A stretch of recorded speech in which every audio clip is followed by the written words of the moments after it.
If you're trying to grow longer, stronger, thicker hair and you thought a little hibiscus flower was going to take you there, then save this video because I'm sharing the #1 benefit to using hibiscus for hair growth and 3 simple ways you can incorporate it into your regimen with just 2 ingredients. The most beneficial reason you need to start using hibiscus is for its ability to provide deep hydration. This is vital to the hair growth process because hydration is required for moisture, and our hair needs to be moisturized in order to be healthy enough to retain length. Adding hibiscus powder to my conditioner was actually how I started my Ayurvedic hair journey, so all you need to do is grab your conditioner and add about 2 to 3 tablespoons of hibiscus powder to it and mix it up.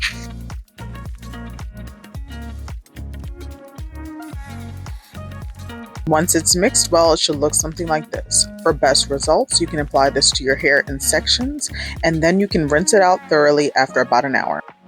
You can also mix a hibiscus hairspray that you can use for deep hydration on wet or dry hair by letting the leaves soak in a cup until the water changes color. Then you can strain the leaves from the water and pour into a spray bottle to spritz your hair damp every other day.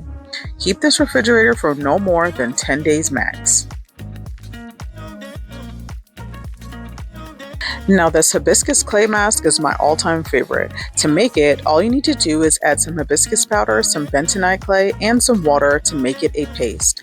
This can be your quick go-to hair treatment for definition and long-lasting hydration. I'm not going to recommend any specific quantity here because it will vary depending on how much you may need for your hair, but my personal rule of thumb is 3 to 4 tablespoons of each, or until it looks like an acai shake or bowl. You can also throw some of your favorite conditioner in there for less mess and to thicken it up. Be sure to subscribe for more hair recipes.